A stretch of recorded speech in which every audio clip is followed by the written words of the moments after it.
Friends, welcome to my channel. I hope कि everyone is doing good. तो आज हम लोग सॉल्व करते हैं लीड कोड प्रॉब्लम 637 को, average of levels in binary tree. तो ये भी बाइनरी ट्री का बहुत frequently asked coding interview question है। तो आप देख सकते हैं कि कितना लाइकेबल प्रॉब्लम है यहाँ पे, है ना। बहुत बार पूछा जा चुका है इंटरव्यूज में। तो आज आपको ये बढ़िया तरीके से समझाते हैं। आज कुछ एग्जांपल्स और सॉल्यूशंस आल्सो समझाएंगे आपको। तो पहले तो प्रॉब्लम स्टेटमेंट तो क्या है, वन सेंटेंस है यहाँ पे। Given root of binary tree, return average value of nodes on each level in the form of an array, answers within 10⁻⁵ of actual answer will be accepted. ठीक है, तो इतना हो गया प्रॉब्लम स्टेटमेंट। तो ये समझेंगे हम लोग इसको। Number of nodes in the tree will be in the range of 1 to 10⁻⁴, और ये हो गए उसके वैल्यूज। तो वैल्यूज निगेटिव भी हो सकते हैं ना, वैल्यूज निगेटिव भी हो सकते हैं क्योंकि दिया हुआ है ना यहाँ पे। चलिए ये एग्जांपल देखते हैं यहाँ पे। तो वो क्या बोल रहा है कि एवरी लेवल आप देखना और उसका एवरेज निकालना, टोटल निकालना, और टोटल करके एवरेज निकालना। तो ये फर्स्ट लेवल हो गया 3, तो एवरेज कितना हो गया 3। ओके, 20 + 9, तो एवरेज कितना हो गया इसका। तो ये एग्जांपल यहाँ पे यहीं पे है। तो पहले तो मैं आपको ये बढ़िया तरीके से समझाता हूँ कि क्या है एक्चुअली। तो बाइनरी ट्री में क्या होता है कि ये लेवल होते हैं ना, ये लेवल 1 हो गया लेट से, ये लेवल 2 हो गया आपका, ये लेवल 3 हो गया। इस तरीके से लेवल्स होते हैं ट्री में, है ना। तो वो क्या बोल रहा है बेसिकली कि इसका एवरेज करके एवरेज निकालना टोटल करके। तो इसका एवरेज क्या होगा, एक ही नोड है ना, तो एवरेज 3 हो जाएगा आपका। तो 3 हो गया, तो 3 लिख लेना यहाँ पे। ठीक है, ये 3 लिख लिया यहाँ पे। 20 + 9 कितना हो गया, 29। 29 डिवाइडेड बाई 2 कितना हो जाएगा, 14.5 हो जाएगा ना, 14.5 एवरेज। तो ये 14.5 लिख लिया यहाँ पे मैंने एवरेज। ठीक है, ये समझ में आ गया। उसके बाद 15 और 7, 22 डिवाइडेड बाई 2 कितना होगा, 11 होगा। तो 11 लिख लिया यहाँ पे। तो वो अपने को वही बोल रहा है बेसिकली, एवरेज कैलकुलेट करने को बोल रहा है एवरी लेवल का। तो अभी तो आपको समझ में आ गया कि प्रॉब्लम स्टेटमेंट क्लियरली इस एग्जांपल के थ्रू। ठीक है, तो अब करेंगे कैसे।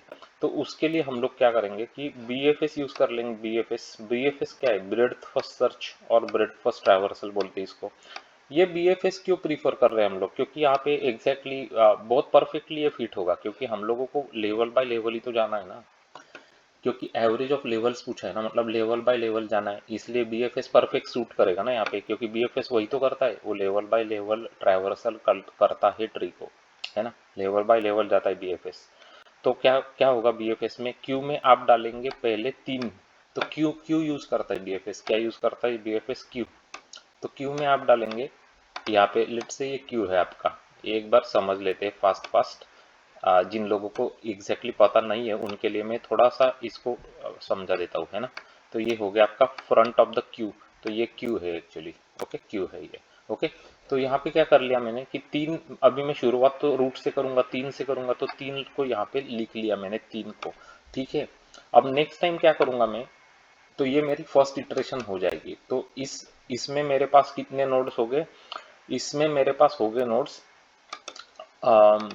एक। तो एक को मैं इसको निकाल दूंगा क्यू में से नेक्स्ट टाइम को, और इसके जो चिल्ड्रन है उसको ऐड कर दूंगा। इसको निकाल दिया और इसके चिल्ड्रन को ऐड कर दिया। चिल्ड्रन को ने 9 और 20 चिल्ड्रन है ना, तो 9 को ऐड कर दिया, 20 को ऐड कर दिया मैंने। दिख गए ना चिल्ड्रन, तो ये ऐड कर दिया यहाँ पे मैंने, है ना। ये 9 और 20 को ऐड कर दिया। लेकिन जब मैंने 3 को निकाला, तो मैंने ये भी देख लिया कि इस लेवल में कितने चिल्ड्रन थे, इस लेवल में कितने नोड्स थे, नॉट चिल्ड्रन, नोड्स। तो 3 मतलब एक ही नोड था ना। तो 3 डिवाइडेड बाय 1 कितना हो गया, 3 हो गया ना। तो 3 मैंने मेरे आउटपुट में ऐड कर दिया।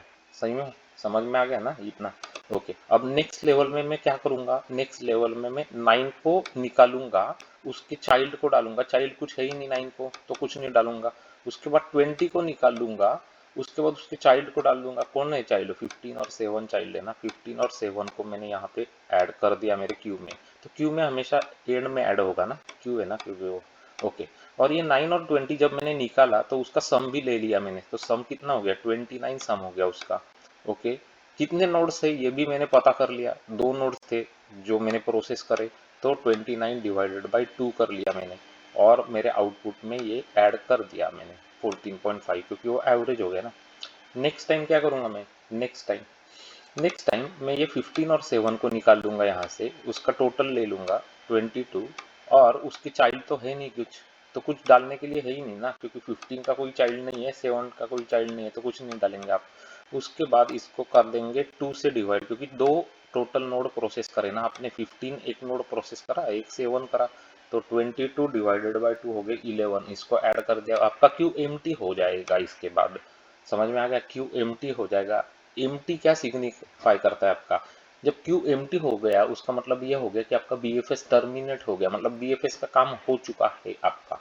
तो ये जो आपने बनाई है आउटपुट लिस्ट, इसको सिर्फ रिटर्न कर देंगे तो हो गया काम आपका। फिर समझ में आ गया, ओके। तो चलो इसको इम्प्लीमेंट करते हैं क्विकली जावा में। तो ये है आपका 637 लीड कोड।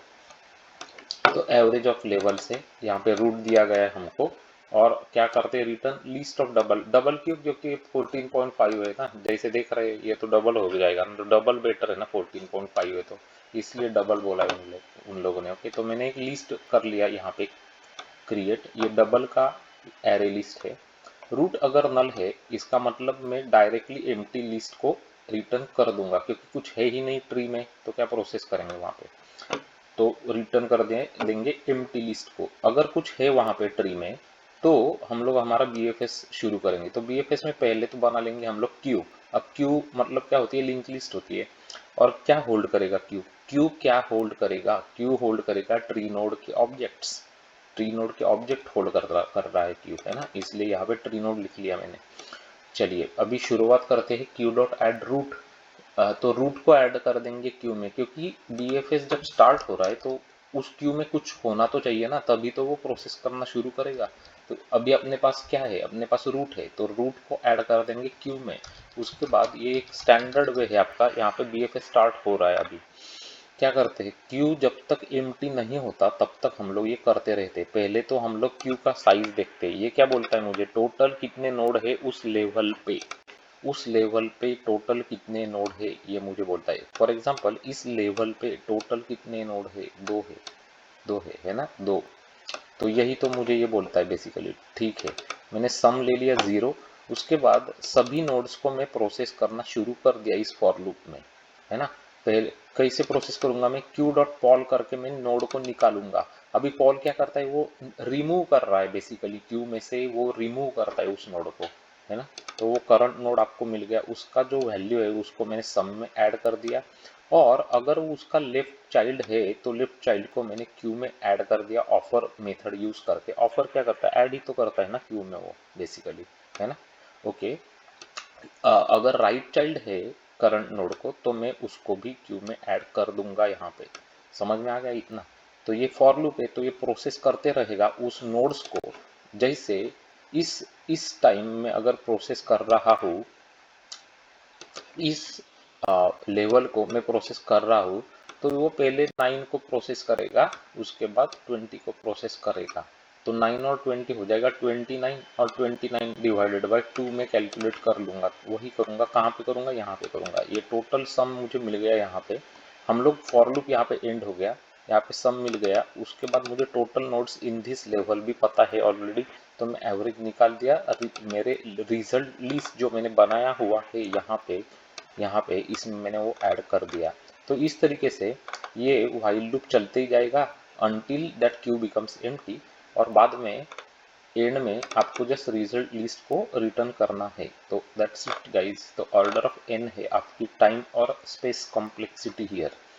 चलिए अभी इसको हम लोग करते हैं एग्जीक्यूट, और देखते हैं ये करेक्टली रन हो रहा है कि नहीं हो रहा है वो। तो आप देख सकते हैं कि अपने टेस्ट केसेस जो है वो अभी पास हो रहे हैं, करेक्ट आंसर मिल रहा है हमको, है ना। यहाँ पे भी करेक्ट आंसर मिल गया। सबमिट करते इस सॉल्यूशन को देखते हैं। तो सॉल्यूशन एक्सेप्ट हो गया, 97.51 percentile on the performance. Extremely good solution है भाई।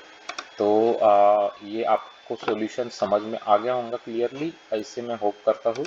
और ये एग्जाम्पल जो मैंने आपको यहाँ पे समझाया है वो बढ़िया तरीके से आपने समझ लिया होगा, है ना।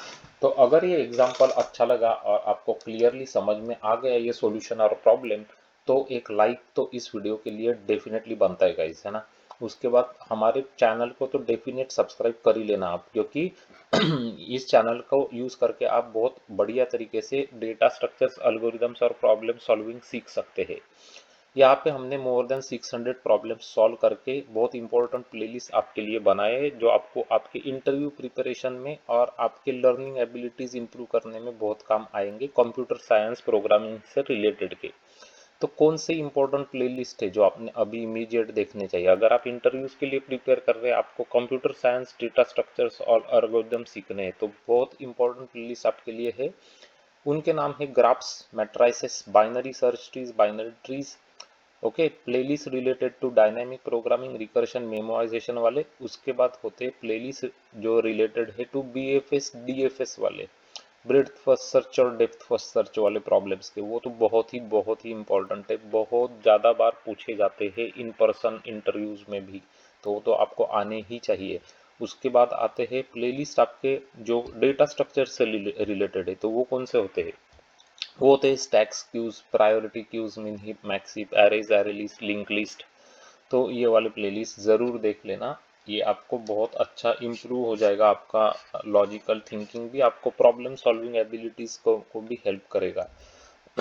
और अगर आपने अब तक क्लिक नहीं किया है नोटिफिकेशंस को, तो वो नोटिफिकेशंस वाला बटन क्लिक कर लेना, ताकि आप इस तरीके से का बढ़िया क्वालिटी कंटेंट मिस ना कर जाए कहीं, है ना। हम लोग ऑलमोस्ट डेली वीडियोस पोस्ट करते रहते हैं इस चैनल पे आपके लिए, तो आपको उससे ज़रूर फ़ायदा हो जाएगा।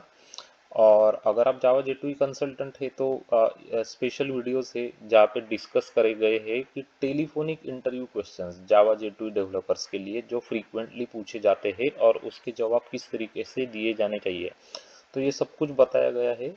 उसमें डिस्कस करे गए हैं कोर जावा, जावा J2E, स्प्रिंग, हाइबरनेट, जेपीआ वाले क्वेश्चंस भी, तो वो ज़रूर चेक कर लीजिए। और डेफिनेटली लाइक कर देना वीडियोस को, सब्सक्राइब कर देना चैनल को। Thanks for watching this video, great day ahead, bye bye.